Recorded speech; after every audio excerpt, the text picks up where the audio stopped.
আপনার আমার নবী নবী মুহাম্মদুর রাসূলুল্লাহ সাল্লাল্লাহু আলাইহি সাল্লামকে যখন তেনার নবুয়তের প্রথম যুগে আল্লাহ রাব্বুল আলামিন তেনাকে যখন নবুয়তি অ্যাপার্টমেন্ট দিলেন, অ্যাপার্টমেন্টের প্রথমেই আল্লাহ রাব্বুল আলামিন আল্লাহর নবীকে জানিয়ে দিলেন, ইকরা বিসমি রাব্বিকাল্লাযী খালাক। বলেন সুবহানাল্লাহ।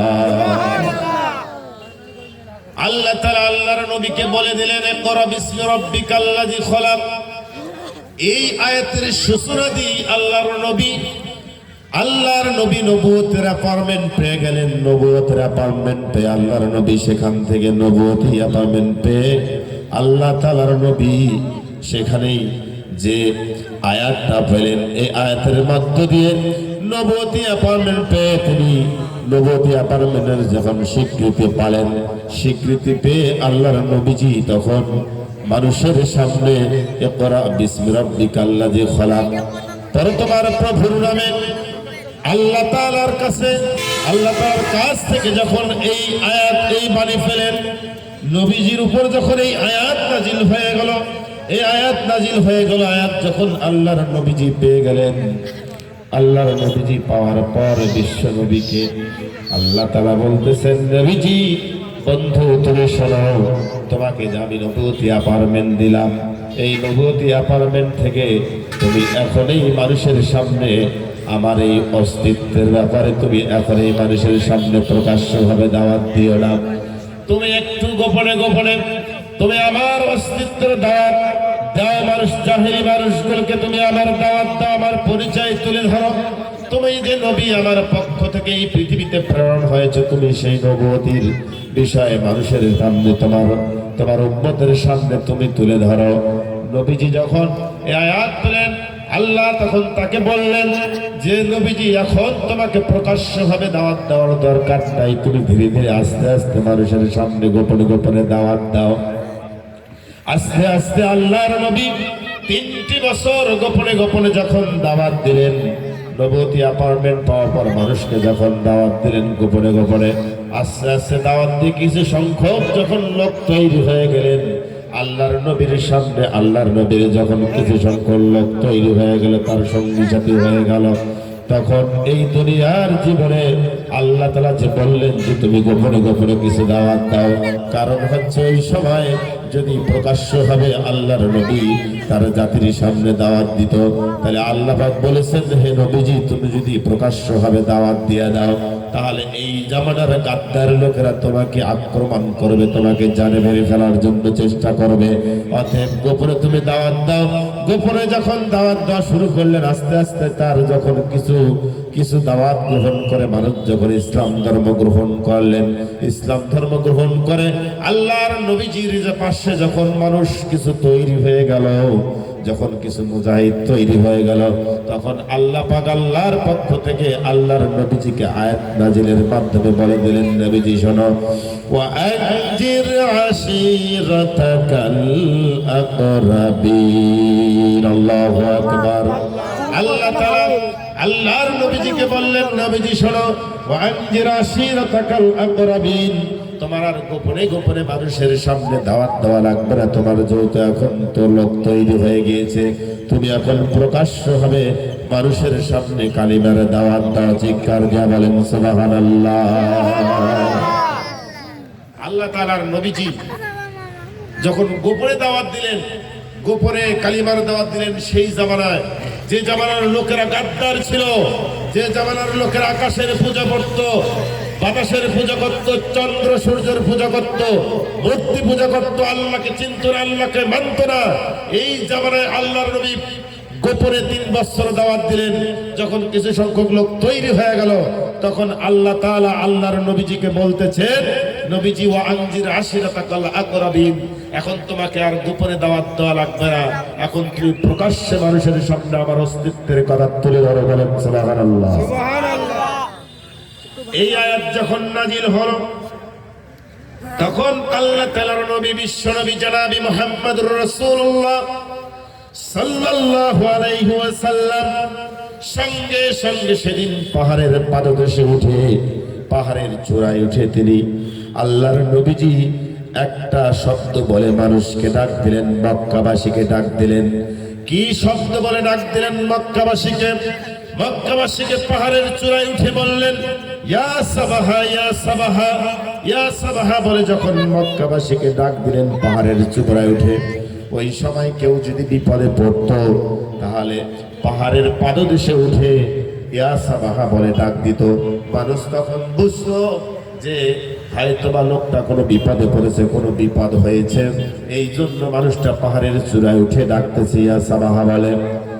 আর এর আগে কোনোদিন বিশ্বনবী পাহাড়ের চূড়ায় উঠে ইয়া সাবাহা বলে ডাকে নাই। এই দিন প্রথম দেখেছেন। আল্লাহ যে বলেছেন ও আনজির আশিরাতাকাল আকরাবিন, নবীজি তোমাকে আর গোপনে দাওয়াত দিতে হবে না, প্রকাশ্যভাবে তুমি আমার তোমার জামানার গাদ্দার লোকদের সামনে তুমি আমার অস্তিত্বের কথা তুলে ধরো, আমার কোরআনের কথা তুলে ধরো। ওই সময় আল্লাহর নবীজি ইয়া সাবাহা বলে পাহাড়ের চূড়ায় উঠে ডাক দিলেন ইয়া সাবাহা বলে।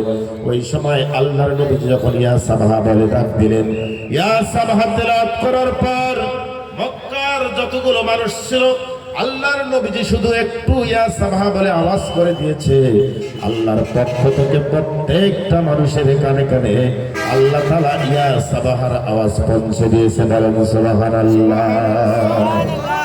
আল্লাহর নবীজি শুধু পাহাড়ে উঠে শুধু বলেছে ইয়া সাবাহা, এই শব্দটা শুধু তেলাওয়াত করেছে, এই শব্দ বলে ডাক দিয়েছে।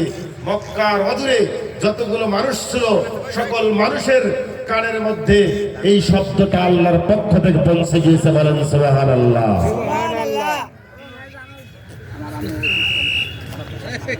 শোনার পর মক্কাবাসীরা রোল পড়ে গিয়েছে, আজকে কোন মানুষ ডাকতেছে। দৌড় দিয়া মক্কাবাসীরা সেখানে পাহাড়ের পাদদেশে গিয়ে তারা জড়ো হয়ে গিয়েছে যে আজকে এমন একজন লোক ডাকতেছে আমাদেরকে, বিপদের সংকেত দিচ্ছে যে ইয়া সাবাহা সকালবেলার বিপদ হয়েছে, এই সংকেত দিচ্ছে। এই লোকটা জীবনে কোনোদিন তার জীবন দশায় মিথ্যা কথা বলে নাই। বলেন সুবহানাল্লাহ। মক্কাবাসীরা ভাবলেন যে আজকে এমন একজন লোক আমাদেরকে এই পাহাড়ের চূড়ায় উঠে ইয়া সাবাহা বলে ডাক দিচ্ছে, যেই লোকটা জীবনে কোনোদিন তার জীবদ্দশায় মিথ্যা কথা বলে নাই, এর ডাকে আমাদেরকে সাড়া দিতে হবে। সুবহানাল্লাহ। মানুষ বলতেছে যে মুহাম্মদ সাল্লাল্লাহু আলাইহি সাল্লাম আব্দুল্লাহর পুত্র মুহাম্মদ, এই মুহাম্মদ জীবনে কোনোদিন মিথ্যা কথা বলে নাই। এই লোকটা, এই ছেলেটা একেবারেই ভদ্র ছেলে, নম্র ছেলে, আজকে ইয়া সাবাহা বলে আমাদেরকে ডাক দিচ্ছে। মক্কার অদূরে যত মানুষ ছিল সব মানুষগুলো একত্রিত হয়ে পাহাড়ের পাদদেশে গিয়ে এই সামনে যা আপনারা জড়ো হয়েছেন, এইরকম ভাবে পাহাড়ের পাদদেশে গিয়ে আল্লাহ রাসূলের সামনে তারা জড়ো হয়ে গিয়েছে। বলেন সুবহানাল্লাহ। বুঝতেছেন আমার কথা? ঠিক কথা বলেন না? বুঝতেছেন? আরে হ্যাঁ না বলেন কেন? বুঝতেছেন? আপনাদের না বোঝে তাহলে তুমি কথা বলো না। কেউ যদি হ্যাঁ না না পায় তাহলে কথা বলা যায়? আপনি একটু হ্যাঁ না বলবেন, আমার পরে হুজুর আছে কথা বলবেন, বেশি সময় নেব না। আসুন, আল্লাহর নবী যখন ডাক দিলেন ইয়া সাবাহা বলে, প্রত্যেকটা মানুষ দৌড় দিয়ে চলে গেলে। আবু লাহাব সহ তার সঙ্গী সাথী যারা ছিল তারা সবাই চলে গিয়েছে। ওই সময় ওই পাহাড়ের পাদদেশে গিয়ে লোকজন জিজ্ঞাসা করতেছে যে মুহাম্মদ তোমার কি হলো, তুমি কি বিপদের সংকেত দিচ্ছ, কি হয়েছে বলো।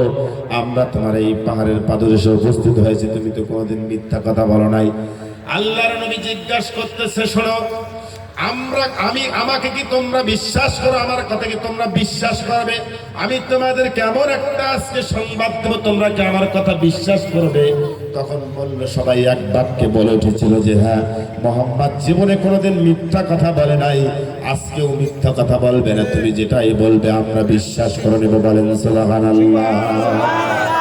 কাফের মুশরিকরা এইভাবে সামনে বলতেছে, আরেকটা কথা বল, ঠিক আছে তোমরা যেহেতু বিশ্বাস করবে, আমি যদি বলি যে এই পাহাড়ের পাদদেশে ওই প্রান্তে কিছু হিংস্র জন্তু প্রাণী আছে, তোমাদেরকে কিছুক্ষণের মধ্যে আক্রমণ করবে, তোমাদেরকে ধরবে, তাহলে কি তোমরা বিশ্বাস করবে যে হ্যাঁ, মুহাম্মদ যদি বলে যে পাহাড়ের ওই পাদদেশে হিংস্র প্রাণী আছে, আমাদেরকে গ্রাস করবে, আমাদেরকে কিছুক্ষণের মধ্যে ধরবে, তাহলে অবশ্যই ধরবে, কারণ মুহাম্মদ কোনোদিন মিথ্যা কথা বলে নাই। বলেন সুবহানাল্লাহ। তারা এইভাবে এক বাক্যে স্বীকৃতি দিল যে মোহাম্মদ আব্দুল্লাহর পুত্র জীবনে কোনোদিন মিথ্যা কথা বলে নাই। সে যেহেতু যদি বলে, আপনি যদি বলেন যে পাহাড়ের ওই পাদদেশে হিংস্র প্রাণী এসে আমাদেরকে আক্রমণ করবে, তাহলে আপনার কথাই সত্যি আমরা বিশ্বাস করে নেব। বলেন সুবহানাল্লাহ। তখন আল্লাহর নবী, আপনার আমার নবী জনাবি মুহাম্মদুর রাসূলুল্লাহ সাল্লাল্লাহু আলাইহি ওয়াসাল্লাম তিনি তেলাওয়াত করলেন, ইয়া আইয়ুহান নাস কুলু লা ইলাহা ইল্লাল্লাহু তুফলিহুন। আল্লাহু আকবার।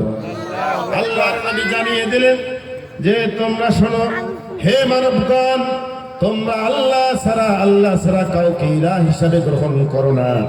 আল্লাহ তাআলাই তোমাদের হচ্ছে একমাত্র ইলাহ। চিৎকার দিয়া বলেন সুবহানাল্লাহ। আল্লাহ ছাড়া পৃথিবীতে তোমাদের কোনো ইলাহ নাই, আল্লাহ ছাড়া তোমাদের পৃথিবীতে কোনো রব নাই। এই কথা যখন বললেন যে আল্লাহ ছাড়া কারো গোলামি করা যাবে না, শুধুমাত্র কেবলমাত্র আল্লাহ তাআলার এই গোলামি করতে হবে, এই ঘোষণা যখন দিলেন, তখন তারা ওই মানুষগুলো একটু আগে যে বলেছিল যে মুহাম্মদ কোনদিন মিথ্যা কথা বলে না, মুহাম্মদ সত্যবাদী লোক, এখন তারাই লেজ গুটিয়ে বলতেছে, মুখ ফিরিয়ে বলতেছে মুহাম্মদ এখন মিথ্যা কথা বলতেছে। বলেন নাউজুবিল্লাহ। এখন বলতেছে এই মুহাম্মদ খুব বড্ড খারাপ হয়ে গিয়েছে, আমাদের ধর্মের উপর তিনি আঘাত আনতেছেন। কিন্তু আল্লাহর নবী যে দাওয়াত দিয়েছিলেন, আল্লাহর নবী বলেছিলেন যে এই পৃথিবীতে শুধুমাত্র রব হিসাবে স্বীকৃতি দিতে হবে আপনার আমার যিনিকে সৃষ্টি করেছেন, তিনি হচ্ছেন মহান আল্লাহ। চিৎকার দিয়া বলেন সুবহানাল্লাহ। এটাই স্বীকৃতি। যখন এই কথা যখন বললেন, তখন ওই পাহাড়ের পাদদেশে মুহাম্মদ সাল্লাল্লাহু আলাইহি ওয়াসাল্লাম দাঁড়িয়েছিলেন। এই লোকগুলা এখন পাথর নিয়ে আল্লাহর নবীকে মারা শুরু করে দিলেন, নিক্ষেপ করা শুরু করে দিলেন।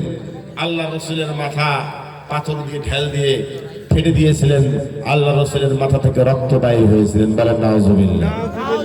উপস্থিতি তারা ওই সময়ের লোকেরা, ওই গাদ্দার লোকেরা জানছিল যদি আল্লাহকে রব হিসেবে স্বীকৃতি দেয় তাহলে তাদের অস্তিত্ব থাকবে না, তাদের সমস্ত কিছু চূর্ণ বিচূর্ণ হয়ে যাবে। আল্লাহর আইন তাকে মানতে হবে, মানুষের তৈরি করা মতবাদ দিয়ে তারা চলতে পারবে না, তাদের ক্ষমতা থাকবে না, তারা তাদের তৈরি করা আইন দিয়ে চলতে পারবে না। এই ভয়ে সেই দিন আল্লাহ রসুলের কথাটাকে তারা স্বীকৃতি দেয় নাই। কথা বলেন ঠিক কিনা? এখনো বাংলাদেশে সারা পৃথিবীতে কিছু মানুষ আছে কোরআনের তৈরি করা মতবাদ, কোরআনের তৈরি করা আইন দিয়ে কোরআন যে আল্লাহ তাআলা পাঠিয়ে দিয়েছেন, আল্লাহ যে আইন পাঠিয়ে দিয়েছেন, আল্লাহ যে বিধান দিয়েছিলেন, সেই বিধান তারা মানতে রাজি হয় না। কেন রাজি হয় না?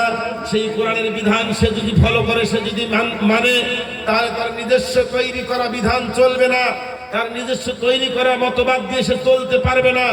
সে নিজস্ব মতবাদ দিয়ে যে তৈরি করা মতবাদ দিয়ে সে যদি চলতে না পারে, তাহলে সে তার টাকা অবৈধভাবে ইনকাম করা যাবে না। এই ভয়ে তিনি আল্লাহর কোরআনের বিধানকে মেনে নিতে রাজি হয় না। কথা বলেন ঠিক কিনা? আপনাকে আমাকে কোরআনের বিধান, কোরআনের আইন মেনে আপনাকে আমার জিন্দিগি, আপনার আমার জিন্দিগি পরিচালিত করতে হবে। ঠিক কিনা বলেন? উপস্থিতি, এই কোরআনের বিধান আল্লাহ পাক পাঠিয়ে দিয়েছেন। এই কোরআনের আইন, কোরআনের বিধান যতটুকু রয়েছে, এই অতটুকুর মধ্যেই আপনাকে আমাকে মেনে চলতে হবে।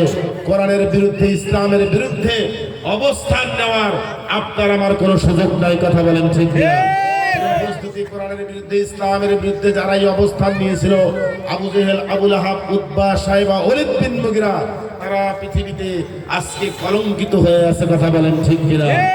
আজও যারা ইসলামকে নিয়ে, কোরআনকে নিয়ে যারা সিরিমিনি খেলে, তাদেরও এরকম পরিণতি, এরকম অবস্থা বাংলাদেশেও হচ্ছে। কথা বলেন ঠিক কিনা? আমরা সকলেই আল্লাহ তাআলা যে বিধান দিয়েছে, সেই বিধান অনুযায়ী আমরা যেন আমাদের জীবনটাকে পরিচালনা করতে পারি, আল্লাহ পাক যেন সেই তৌফিক দান করে। বলেন আমিন।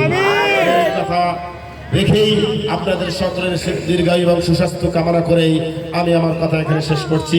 আসসালামু আলাইকুম ওয়া রাহমাতুল্লাহি ওয়া বারাকাতুহু।